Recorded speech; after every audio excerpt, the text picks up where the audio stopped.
Good evening and welcome to the Board of Mayor and Aldermen Workshop. It is February 27th, 2025, and it is 5:30 p.m. The prayer on Tuesday night will be with Alderwoman Haas. The Pledge of Allegiance will be with Alderman Coates. Everyone should have a copy of the minutes from the January 30th, 2025 workshop and the February 4th, 2025 regular meeting. We will have a presentation for some certificates of appreciation on Tuesday night. And then we've got one for tonight from Kimley Horn with the data collection findings, the asset management services for the street paving. Who is going to kick us off for that, Mr. Dietz? Come on up, Miss Rachel Robinson.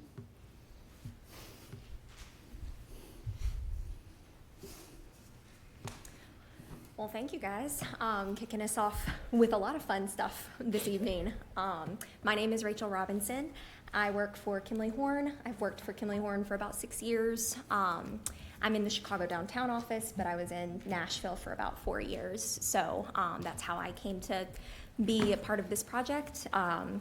And yeah, we're nearing the end of this program, of the development of a pavement management program for the city of Laverne, and we wanted to share the findings of that and next steps.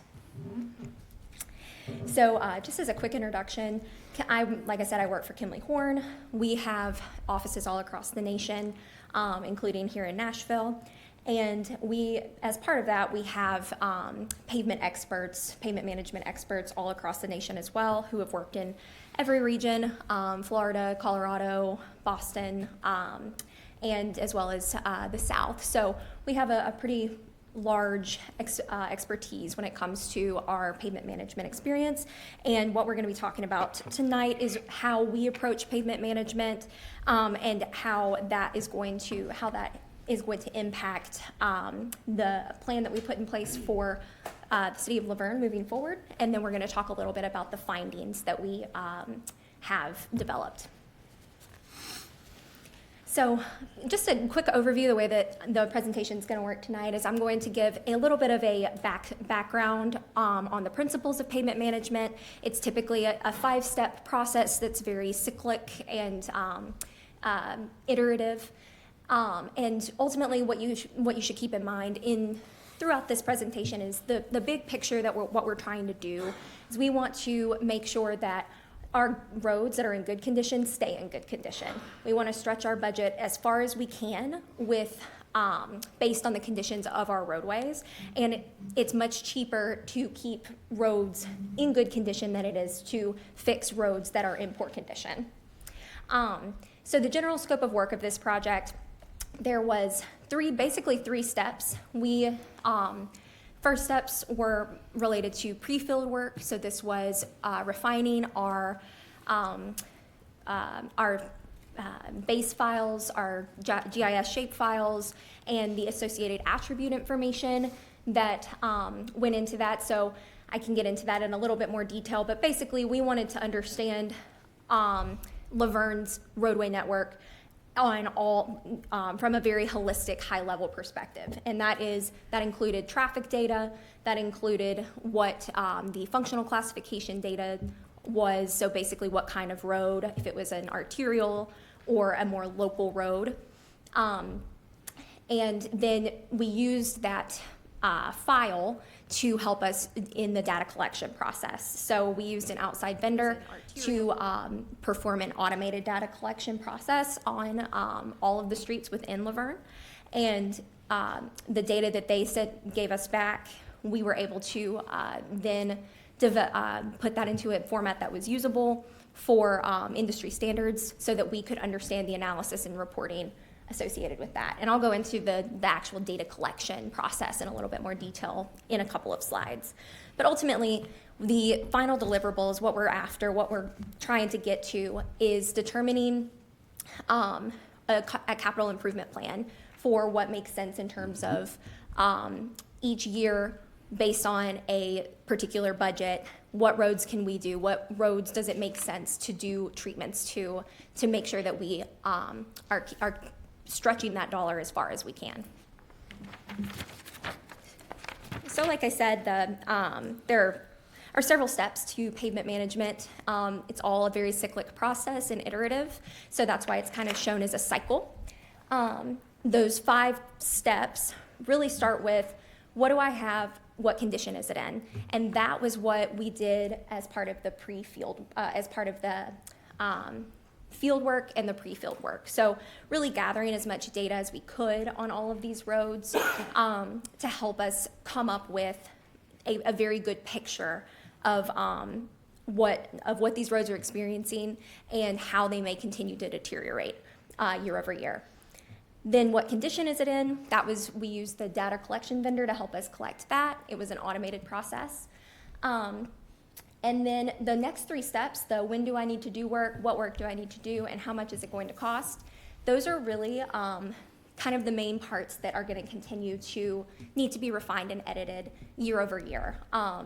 If you change one thing, that cycles through the entire cycle and other things change. So the great thing about having all the data and having the plan is having the ability to then make changes to the plan if the plan doesn't work.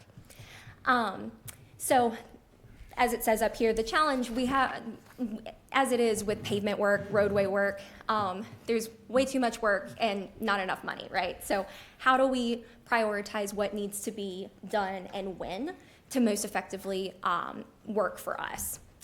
And like I said, bottom line, we want to keep those good roads in good condition. And another big ticket item to consider is if you fix it now, it's going to cost less than if you were to wait until deterioration gets worse. It's going to cost more to fix it then. So really this pavement deterioration curve here is the basis of pavement management. All roads deteriorate.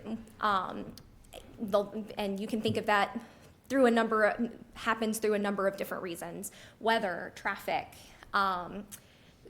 rain, water, ice. All of those things cause pavements to fail or cause pavements to deteriorate, and that deterioration is constantly changing. So the way that you can really think about a pavement deterioration curve is based on that graph that we're seeing there.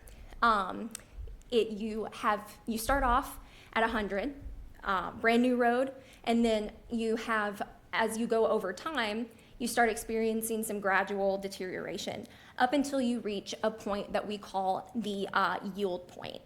And basically, what that represents is a drastic drop off in terms of condition in a short amount of time. So the goal for pavement management is to stay ahead of that curve and make changes, do our fixes on the front end of that curve before that drop-off point. So that's what we're aiming for. And the reason for that is because it is cheaper to make changes in that first section of the deterioration curve than to wait until we get all the way to the end. So what we like to say in the industry is that involves applying the right treatment at the right place at the right time.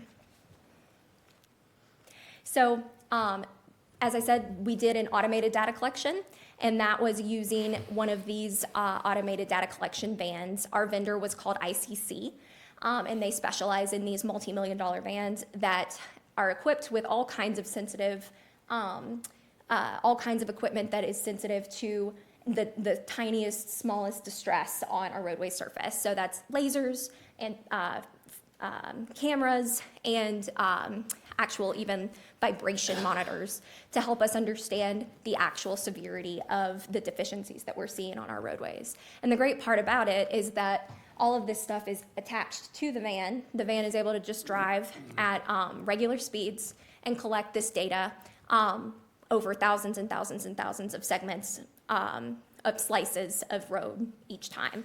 So it's gathering all of this data that involves the extent, length, widths of cracks, taking photos, allowing us to understand the severity of any sort of raveling or other deficiencies, potholes that may be seen within the along the segment. And the data collection vendor hands over all of this raw data to us. And then we will actually take that raw data and develop it, put it into a method or into a scoring system that is industry accepted, and that's according to this ASTM D6433 methodology, which I'll talk about just briefly on the next slide. And then the goal would be, we want to, like I said, pavements are constantly changing. The goal would be to inspect these pavements on a regular basis. So usually we see 3 to 5 years for the re-data collection to make sure that we understand the next snapshot in time for all of our roadway network. So like I said, ASTM is a national testing authority throughout the United States that really gives a lot of industry standards on all kinds of different practices, and pavement condition for roads and parking lots is part of that. This standard basically uses an index called the Pavement Condition Index, with 100 being excellent and 0 being failed, to help us really put all of these different segments on a like scale so that we can actually make the decisions that we need to make about them. And this standard, very, very boring to read, but basically goes through all of these different deficiencies and how different types of deficiencies that we're seeing in roadways how that corresponds to a pavement condition index score. And this is just a graphic to kind of illustrate that a little bit more. So distress, the type of distress that we're seeing, the severity of that distress, and then the quantities that we're seeing of that distress across the entire roadway, all of those items are considered and put through our ASTM analysis so that we can really take all of that raw data and make it into a usable, understandable scale, and that is the PCI scale there. So those scores really help us because they correspond to the pavement deterioration curve, and that curve can help us determine what type of treatments make sense to do when. So if you think about it, really bad roads, the ones with all of the potholes, and you may experience like a lot of raveling or rutting or anything like that, very uncomfortable to drive on, and also just have a lot of deficiencies in them. Those are going to be our more expensive roads to fix. Typically that's because we are seeing the issues may go further than just the surface. It may be the actual structure underneath the pavement. That's why there's so much more expensive to fix. So those roads, we're going to see more expensive treatments on the bottom of the graph. But those other roads, especially those on the higher end of the graph, they're still going to deteriorate, and we want to come up with a method, type of method to maintain all of those roadways in their good condition for as long as we can. So it's kind of finding a sweet balance, a sweet spot to balance the cost and performance of roadways.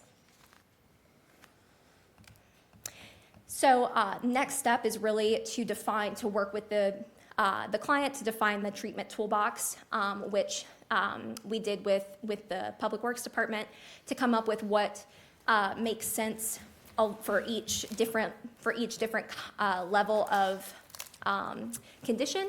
And really these treatments, it depends on the region that you're in, it depends on the type of material the roadway's in, depends on the available labor that is in that local market.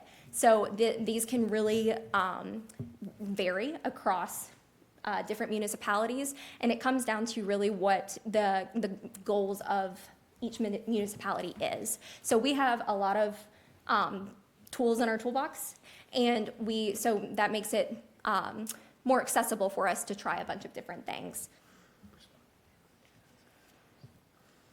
And then ultimately, at the end of the day, the most important question is how much is it going to cost? And the way that we think about pavement management is we want to explore different options for us.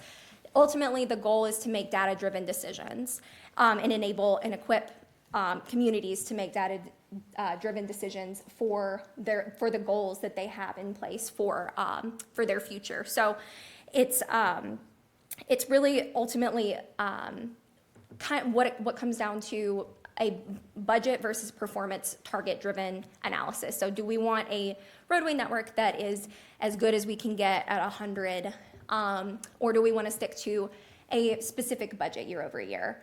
And for most people, that usually falls somewhere in between those two options. And then the other big question that we want to usually understand is the consequence of deferral. And what I mean by that is, what are those roads that are in bad shape? And if we wait another year, 2 years, 3 years, and they're in worse shape, how much is that delta going to be between what it could have been now versus what it's going to be then? So as part of this project, the city now has access to Kimley Horn's technology solution for asset management called Drive. That stands for Database for Roadway Inventory Visualization and Evaluation, a bit of a mouthful. But this is a web-based software that Kimley Horn developed in tandem with some of our practice partners who are experts in the field to develop a proprietary equation to help us come up with the calculations in this software. And essentially what the goal of this is, it's a tool for the city to explore different scenarios. It's budget-driven scenarios, performance-driven scenarios, and then see how their roadway network stacks up over time based on those scenarios. And this can ultimately help us develop a multi-year plan, which is the final deliverable of this project, along with a report detailing our findings. But ultimately, the multi-year work plan for the next 5 years is what we're trying to develop here. So now we'll get into the results of the actual analysis for this project. So on a network level, and these are all screenshots actually from Drive, on a network level, Laverne's roadway network is performing very well at a 71.5. That falls into just barely the satisfactory category. And one thing to keep in mind with this is it's very, very difficult to get to a 100, other than if you're repaving every single road every single year. So 71.5, that's typically a very, very good score that we see for these kinds of assessments. Let's see. And ultimately, my biggest suggestion with this kind of a score is we're already doing some of the things that we need to be doing. How do we maintain those conditions year over year? So some of the other things that Drive is able to tell us, we're able to stack up how different scenarios compare against each other. So for instance, I created a scenario for our basically an unconstrained money is no object. How much work do we have to do if money is no object? That is the red, it's a little hard to see, but that is the red scenario there. For the another scenario that I did was the CIP maintain condition scenario, and that's orange. Basically, that's saying how much money is it going to cost us if we keep our 71.5 over the next 5 years. And then the blue is our existing budget of $900,000 and how that stacks up against these other scenarios. So that's the first picture there on the left, top left, is that condition summary. You can see that, you might be able to see, I don't know, it's a little bit far away. In 2025, and like I said, the existing PCI is 71.5. For the existing budget scenario, the PCI in 2029 would drop a little bit to 67.58, which means that the $900,000 budget that is currently in place does lead to a small drop in condition over the next 5 years if that budget stays the same. Maintaining that condition of 71.5, you can see that At the end of 2029, obviously, we are higher than what we would be at if we maintained that existing budget. Over on the next image there on the backlog summary, basically this is a breakdown of how much work do we have to do even after we've gotten through all of our budget for each year. So we've got $900,000 each year. How much work is there still left to do each year after we've done that work? Again, the blue is the existing budget, and you can see that that's slightly rising year over year. And ultimately, the amount of work required in the backlog for the existing condition in 2025 would be $35 million. And in 2029, maintaining that existing condition of existing budget of $900,000, that backlog would grow to $42 million. So slightly would definitely grow a little bit there. And then for the maintain condition category,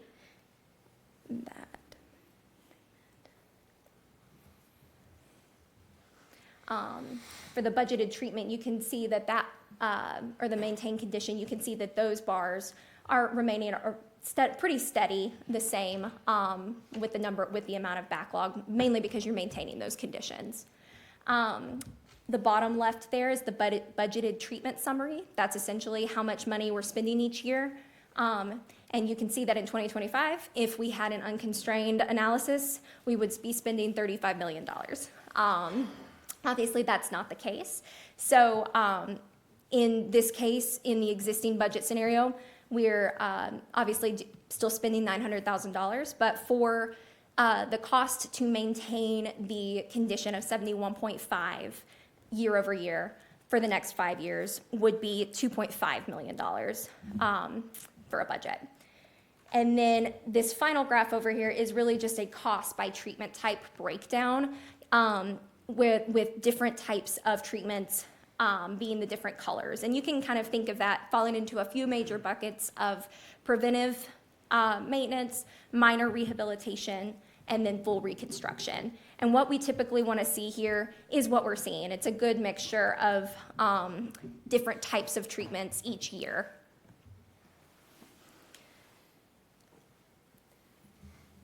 So working with staff at Public Works, the goal would be, based on this analysis, the goals would be for 2024 to 2025 fiscal year, Old Nashville Highway and Sand Hill Road would be the two roadways that would be funded for treatment.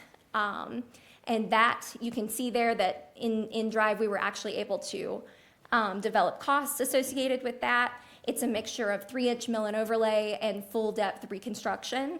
And the reason for that is some of the roadway segments that we saw, there were some significantly more deteriorated sections. We would want to make sure that all of that, the bad subbase was removed and we put back good subbase, and everything was on the same level of, so that moving forward, as that road deteriorates, it will deteriorate more in line with the rest of the roadway.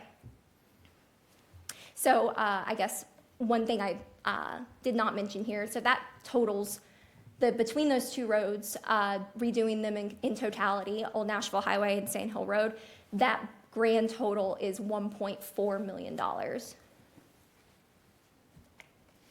And this is just a graphic showing what the extents of what that treatment would look like. So it would be the entirety of Old Nashville Highway in Laverne and Sand Hill Road within the limits of Laverne. So that it concludes the presentation, and would be happy to answer any questions. So I'm looking at the map, and it's a little difficult to zoom in on it because it's not scaling. But I'm seeing a large number of roads that are either grayed out or just don't really have a coloring for them at all. Is there a plan to go over those, or with the truck, or were those, is there a reason for them to not be included in this? So that, do you mean on this image here? Or on the other image? It's that, there you go. Thank you, Glenn. Yes, like I can see what appears to be part of Jones Mill Road is grayed out. I can see portions of Lake Forest.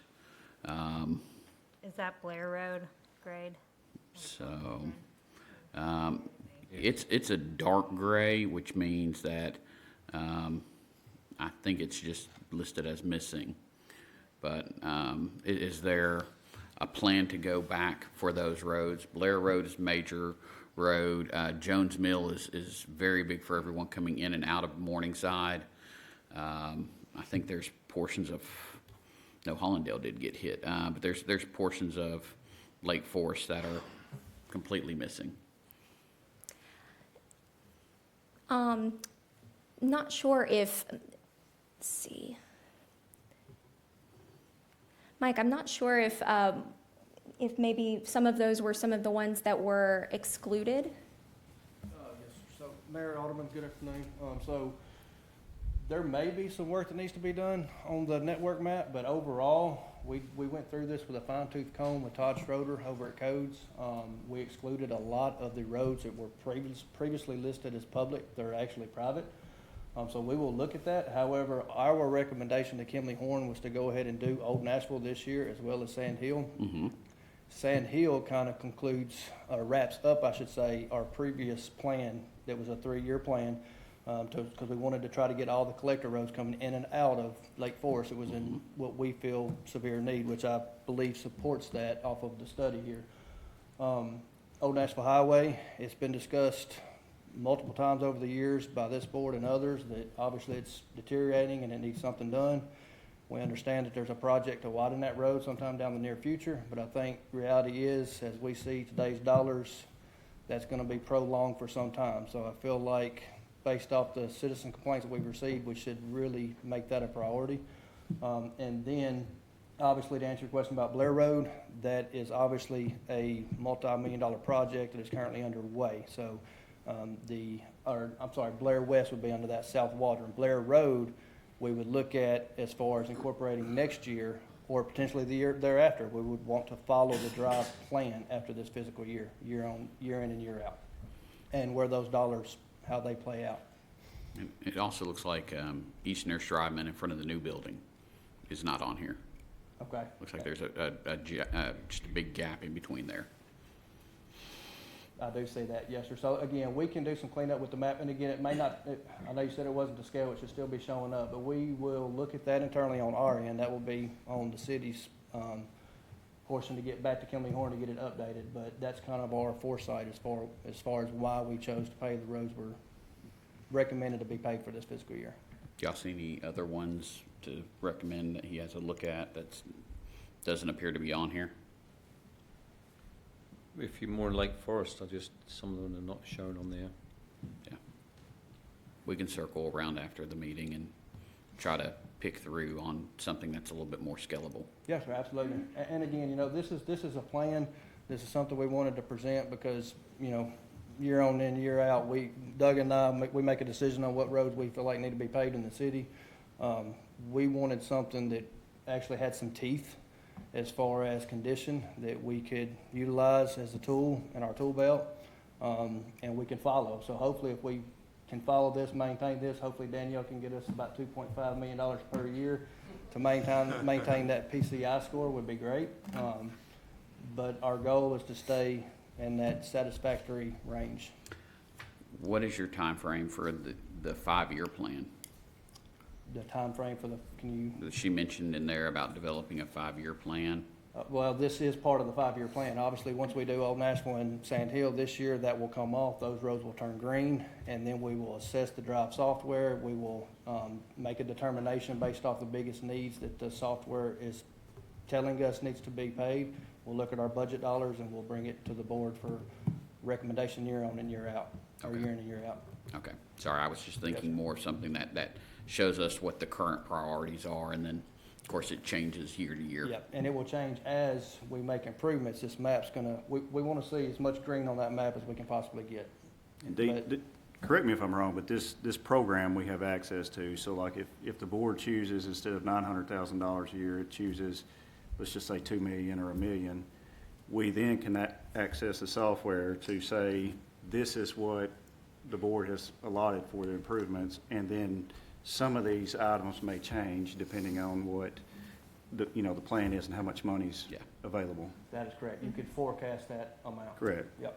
And you can, the software even allows you to get in there and actually make changes to that plan. So we may decide that we don't want to do some of the roads that are being suggested by the software, and we have the ability to go in, remove those roads, and add back the roads that we do want to do, and develop that plan. Okay, And we met today, we went over the software. I would like to mention that you will see in some areas, like certain segments, it may recommend different types of work within that one segment. Obviously, our goal will be to do the entire stretch of roadway while we're there. That way, as the condition decreases over time, it's more consistent across the entire city versus piecemealing it all together, if that makes sense. and this will add in new roads as well as we create them. Sir? This will add in new roads as we create them. Yes, sir. Actually, we talked about that today. We will have our mapping department send the shape files to Kimley Horn to update them, probably on an annual basis. It won't be, Yeah. all the time. So. Yes, this is a living and breathing tool that the city has at their disposal to keep up to date with the changes that are going on within the city. So removing roads or adding roads being paved, and conditions changing. We want this to be a usable tool for to serve the goals of the city moving forward in terms of the paving program. Okay. Any other questions, comments? Thank you. Thank you. No pressure, Danielle, but 2 to 3 million you've got to find. Moving on to our public comment period, we've got Miss Brenda Bryant, who signed up, wants to talk to us about an ERAP grant. Good evening, Mayor, Aldermen, city leadership. Thank you for allowing me to speak today. I just want to take a few minutes of your time and just share with you a program. I'm Brenda Bryant, by the way, and I'm with Life of Victory International Christian Ministries, located right here in Laverne, Tennessee, off of Bain Road. And we are one of only 3 HUD-approved housing counseling agencies in the whole county, Rutherford County. And we just got awarded a $500,000 grant to provide emergency rental assistance to the area. And we're specifically honing in on Laverne, Tennessee. And we have the potential to receive another additional $500,000 between now and July. So we're excited about that, excited to work with the residents in Laverne and the entire Rutherford County. And we thought that if I came here tonight, I'd probably get more people that I can share this good news with that are in leadership in Laverne, Tennessee.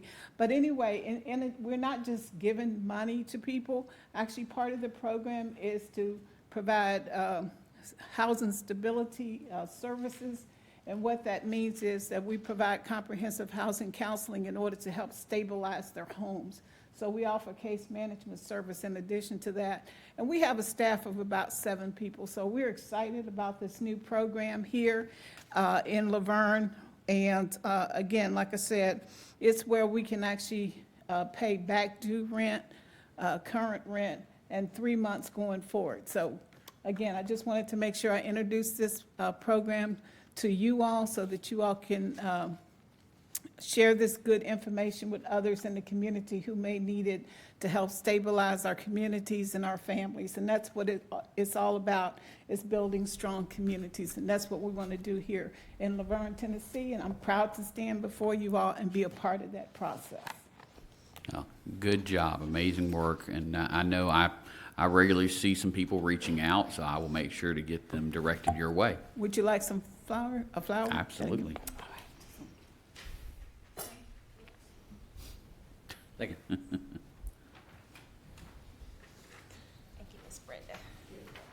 Congratulations, ma'am.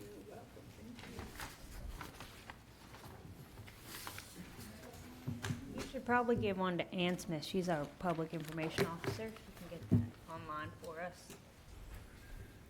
Okay, moving on. On Tuesday, we will have our departmental reports. Then moving on to old business, second reading ordinance 2025-03, an ordinance to amend Title II of the Laverne Municipal Code regarding boards and commissions, etc. Again, this is second reading. Does anyone have any questions? Moving on to 6, second reading ordinance 2025-4, an ordinance to amend Title I, Chapter 1, Section 1-103 of the Laverne Municipal Code regarding the public comment period. And this incorporates some of the items that Alderwoman Hobbs had asked for. Does anyone have any questions? Moving on to number 7, second reading ordinance 2025-05, an ordinance to amend the fiscal year 2024-2025 drug fund budget. And this is a budget amendment of $35,000. It's for tied with our ballistic vests. Any questions? Okay, number 8, second reading ordinance 2025-06, an ordinance to amend the City of Laverne fee schedule regarding impact fees. Again, this is second reading. Does anyone have any questions? Moving on to the consent agenda. First item we've got under approve or reject city bids and purchases. We've got the buy board contract purchase for ballistic vests for the police department SWAT team, which is part of that budget amendment we spoke about a minute ago. So this is $34,249.45. This will come out of the drug fund. Does anyone have any questions on this? Seeing none, we're going to go on to bid construction for Brookside Park. This is one we've been talking about for quite a while. The low bid for the construction of the neighborhood park. The recommendation is to award that bid to Solomon Builders for a lump sum amount of $452,000. Does anyone have any questions on this? Okay, moving on to number 3, approve amended purchase of shipping containers for temporary fire training facility. So this is basically a revised quote, and the revised quote for the containers is $33,250. There's adequate funds in the line item for this, but yeah, we've had some issues with this, with these containers. Does anyone have any questions? Moving on to B, approve renewal of the cooperation with civil law enforcement officials agreement with the Department of Navy Naval Surface Warfare Center for equipment to be used by the police department. And this is, I know it sounds like it's big equipment. This is night vision goggles. And this is $6,000. So it's going to be 20 sets. Does anyone have any questions? Moving on to C, approve amendment number 2 to the agreement for engineering services with CTI Engineers for the Fergus Road Interceptor Sewer Project. This is for additional work in that project, and it is not to exceed $7,743. And so, does anyone have any questions about this? I know I will ask one of our assistant city administrator or engineer, whichever one wants to answer, because I keep getting asked regularly for updates, but what is the ETA for this project to be completed? Gary or Kyle? Don't jump, don't knock yourselves over to answer. I think Gary pointed to Kyle first. Went back to him. That's gonna work out well on your performance review, Gary. Yeah. Which one? Yeah, the Fergus is basically, this is not, are you thinking this one is Cheney? No. Okay, well, the Fergus is pretty much, we're in design, and they've run into an issue with the existing sewer not being at the slopes and the elevations that they're supposed to be at. So we've had to have additional survey and stuff, so that's what this one is, but it has not started yet. And as far as the completion, we will hopefully have this one, we still gotta get some easements for it, so we'd be looking at probably 4 or 5 months from now with a construction start time, and then it should take, I think the last time we talked was about a year, wasn't it, Deeds? Okay, so basically, we're looking at 18 months, roughly. Probably. And like I say, I know, I was thinking you was talking about the Cheney again, the Cheney Woods that everybody's worried about. That's still ongoing, and hopefully that one would be done. I think it was June, correct? Maybe. Okay, any other questions on this? Okay, D, approve amendment number 4 for the professional services agreement with Reagan Smith Associates LLC for the design phase services for the proposed South Waldron Road widening project. And this is basically an additional cost of basically $13,250. The line item for this in the budget is $3,000. So we would need to do a budget amendment to if this passes. Does anyone have any questions? Moving on to Just real quick, what's the reason, just matter of interest, Carl, do you know what the add-on is for? This one is me. Okay, all right. this guy. Come on, Gary. Gary's Step on got up. the next 4 or 5. And when my name's on it, I stand up here. What we've done, we've been looking at Lake Road particularly, and all the traffic going on there in the school. And we had a big sit-down with the Rutherford County and with other folks in the area and one of the property owners.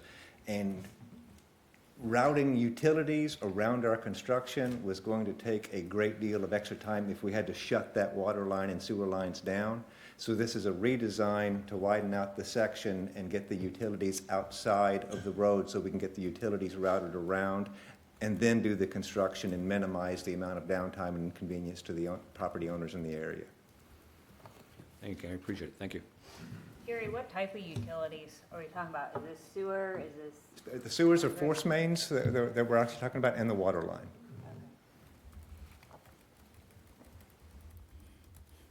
And as we've learned a couple of years ago, people will get upset without water. So moving on to E, approve amendment number 5 for professional services agreement with Kimberly Horn for the construction phase services for the proposed Blair Road West Extension project. And total costs for this service, for the additional services, is going to be $81,900. This will also have to have a budget amendment. It's 841. 841. Did I say 49? You said 81.9 is what I heard. I Sorry. just want to make sure. My eyes are reading it right, but I'm not saying it. So this would also require a budget amendment. Does anyone have any questions? F, approve a professional service agreement with Kimberly Horn and Associates for the preparation of the ADA transition plan. And Gary, I know this one is you, so you can't default to Kyle on this. But do you want to talk a little bit about the Murfreesboro Road project and a little bit of Waldron, I think, Well, okay. for the ADA? Well, the ADA is the overall city. Yes. We're required by TDOT to have an ADA transition plan to look at all of the sidewalks, all of the parks, all of the buildings in the city. We were supposed to have that done several years ago, so we are right now deficient on that. And so we had originally thought we could do it internally with in-house staff. We proved categorically that we could not. So we are working with a consultant. Several consultants submitted. Kimley Horn has done, they helped TDOT set these things up. So they are the most experienced, and they have done many of these plans in Middle Tennessee and throughout Tennessee. So they were the clear front runner to get awarded this project. It's going to go hand in hand with the pavement, because by law, we are required, if we do a resurfacing project, we have to bring all of the associated intersections up to ADA. If we do not, we can get, if you pardon the pardon, hammered by the federal government. So we budgeted roughly $600,000 for it. They're projecting a ceiling of $450,000. So we're recommending Kimley Horn. But this is a citywide project and report similar to what you just got presented on the pavement rehabilitation. And this is required for any grant funding and stuff like that. Yeah. Anything else? Any questions? G, approve facility use permit with the YMCA for a youth soccer program.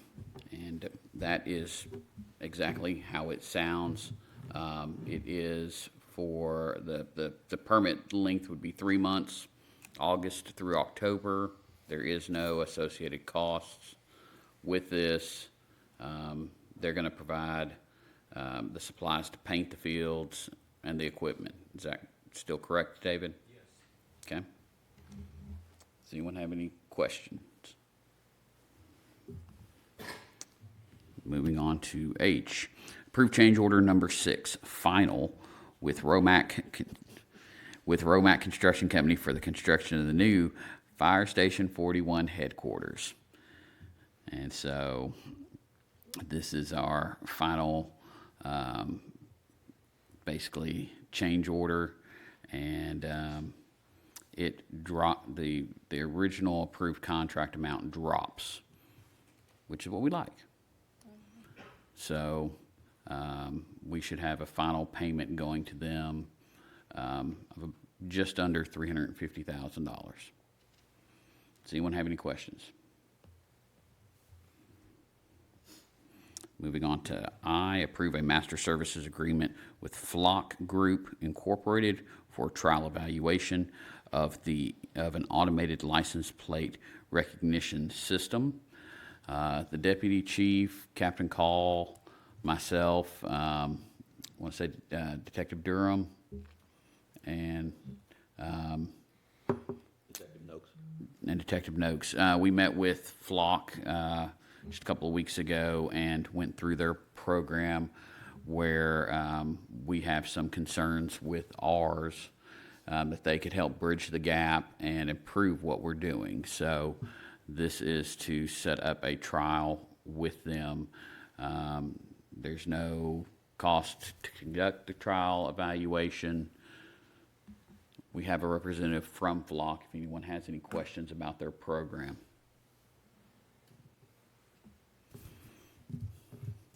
Moving on to J, approve agreement for engineering services with CTI Engineering Incorporated for the design and construction of a replacement for the Walnut Ridge low-pressure sewer system. This is just like it sounds. It's dealing with 66 lots that currently have septic systems. The cost for design, bidding, and construction phase is $98,400. Does anyone have any questions? Moving on to new business, first reading ordinance 2025-07, an ordinance to amend Title 14, Chapter 6 of the Laverne Municipal Code by adding sinkhole protections to the stormwater management ordinance. This received a favorable recommendation from the Stormwater Appeals and Advisory Board on February 3rd, 2025. This is, again, just like it sounds, it's adding sinkhole protections. So we went through a nice presentation on how some people will fill them versus how it's best to fill them so they don't flood their neighbors. So, but this goes through a whole bunch with that. And the Stormwater Advisory Board did unanimously approve a favorable recommendation with this. Does anyone have any questions? Number 11, first reading ordinance 2025-08, an ordinance to amend Title 14, Chapter 1, Section 14-105, and Title 14, Chapter 8, Section 14-809 of the Laverne Municipal Code regarding the public comment period. And this is, just makes changes for the public comment periods for Planning Commission, Stormwater, Appeals and Advisory Boards, and it adds just another venue for them to be able to sign up. Does anyone have any questions? Number 12, first reading ordinance 2025-09, an ordinance to amend the fiscal year 2024-2025 general fund budget. This is a budget amendment. It's for $60,000 to cover Assist Advanced and increase to some of our software costs. Does anyone have any questions on that? Number 13, first reading ordinance 2025-10, an ordinance to amend the City of Laverne fee schedule by creating a special assessment zone known as the Waldron Road Sanitary Sewer Special Assessment Zone. This is essentially a special assessment zone for improvements that are coming to that area. The total is $4,019,293.34. So what this would do is it would add $3,300 per new residential dwelling unit, and $58.50 per acre for commercial development in this special assessment zone. And this is to recoup the costs associated with those improvements. So essentially, as my good friend Mayor Joe Carr says, this would be growth paying for growth, because this is new development paying with this special assessment zone. Mayor, if I can, just so to explain a little bit, if everybody will go to page 233 of 305, I can explain a little bit of how we come up with these values. Pretty much, if y'all remember, y'all approved the bid for this project, and the idea behind it was to get sewer to this area and have the, like what you're saying, the developers and the growth pay for growth. So what we did is we took the bid amount, and all of our pump stations will need, as y'all have known, for projects y'all have approved in the past and continue to approve, they'll need rehab or replacement or upgrades every so often. So we did not think that was fair, that just that area pays for those. So what we did is we took the work that was associated with the pump station improvements and took that out of the base bid, but we added back the engineering fees for the total project. So that's that $4,019,293 figure. All right, then we tried to come up with what we thought was a best, I didn't even say guess, it's really just a best estimate for what our current zoning is in some areas out there, what the zoning on the proposed new zoning ordinance map would be in these areas, to come up with how many units we think will be developed out there, so we can come up with what is a fair residential unit price, because we don't want to go low and say there's only going to be so many and we end up with a very high assessment fee, but we also do not want to have a very low assessment fee and only so many houses be built and it never get paid back. So the whole idea behind this is to find a reasonable amount, you know, with logic of how many dwelling units we think can fit in this zone. And that's where we've come up with these figures. So, I mean, if you got any questions on any of that, just let me know. I can walk through some more of the numbers or kind of the idea behind what we've done. And one other thing I would mention is we do have to have, per state law, to do an assessment zone, we've got to have some advertising or meet advertising requirements and notification requirements. So if y'all are okay with these figures, we'll ask that this is deferred to the next meeting, where we can work with Evan and get out the proper notifications and stuff like that, if y'all are okay with these amounts. If you don't like these amounts and you don't want to do an assessment zone, that's fine too. We cannot move forward with it, but the intent, like I say, of the project was that the development out there pay for this project. And that's what we're trying to put together for you. The Schaffner property is not part of this. No, Schaffner is 243 Blair Road. That goes to the Smyrna Basin, so that does not get included in this. Okay. I know they're on septic right now, but there's more to, they've had discussions over the last 2 years of development. That's in the sewer, Smyrna sewer basin. Let me try to find the basin map. Page, I don't know what page I'm on. It's go back 4 pages up, Glenn. There's a map that shows you the properties that, Is this for new dwellings only? Just new dwellings? This won't affect people in Well, Walnut Ridge? anybody that who's- are wanting to anyone who- tie no, in? anybody who's Looking not at- connected to sewer currently, and they connect to sewer, so like Walnut Ridge, those 67 lots are included in this assessment zone, because if they connect to this sewer, then they have to pay or help pay for this project.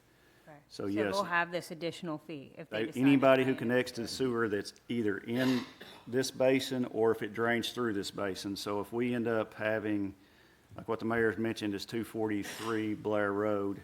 So when you see those dark brown tracks, the first one that's white, that's a very large tract. Let's say half of that ends up coming to us that we've not accounted for. We would look to make sure our sewer could account for it, and it doesn't put us over capacity. They would have to pay that fee also. So it's pretty much anything that's in this shaded area or anything that will drain through it. Any new customers tying into Any new customer, so if you, sewer. so anybody in Arbor Ridge that's pulling a building permit, they'll pay that $3,300 residential fee. Arbor Ridge, of course, is a PDR, so you have commercial component to that. And, you know, we have, Intergov is what we use for our building permits right now and how we assess the fees. So an easier way than trying to get information from the commercial in the future of something that's, could be arbitrary. It's basically, this is the fee per acre. So if you have a 10-acre site, we put in the 10 acres multiplied by that figure that you saw. So that's kind of what we're looking at right now, if y'all are okay with those amounts. Any other questions?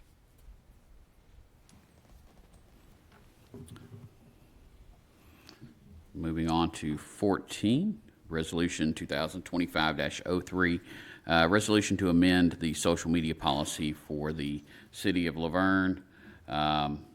This just deals with some commenting standards as far as we've seen some groups posting both on PD and fire department in regards to commercial ventures, advertising, spam, junk, comments that aren't even remotely related to the topic that is out there. This is basically adding to that policy, deals with profane language, also goes through, it talks about official city accounts and having those set up. Does anyone have any questions about that? I'm going to say this one, very long overdue.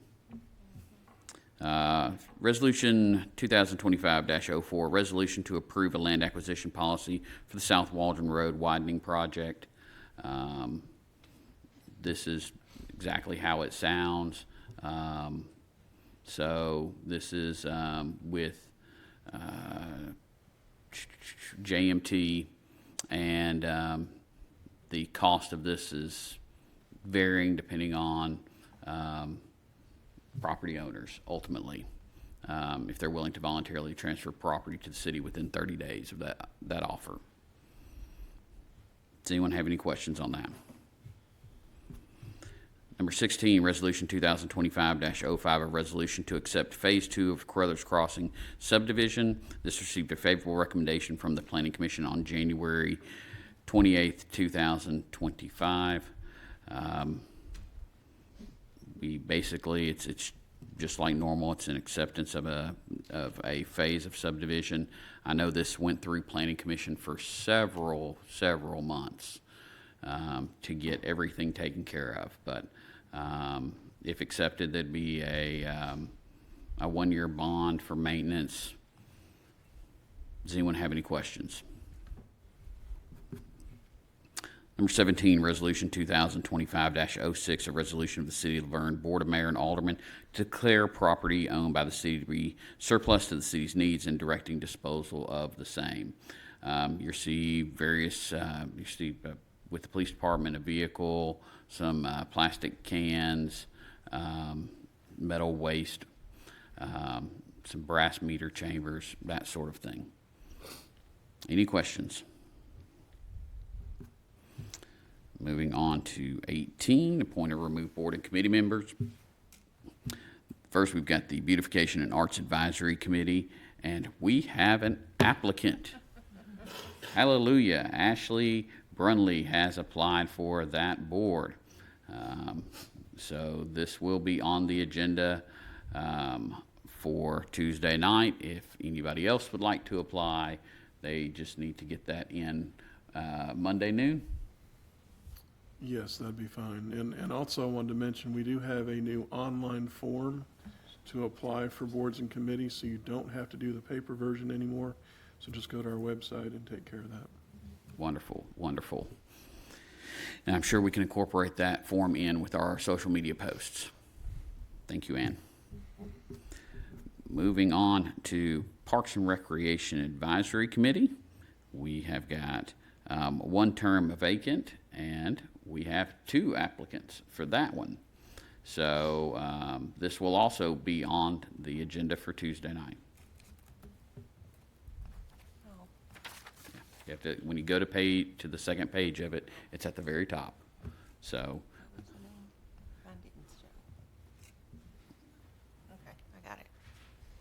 so if anyone else would like to apply, again, you can fill it out online or in person, Monday by noon. With that, we're going to move on to Mayor and Alderman comments. Alderwoman Hobbs. Alderman Coates. Nothing this evening. Alderwoman Hobbs. Enjoy the nice weather.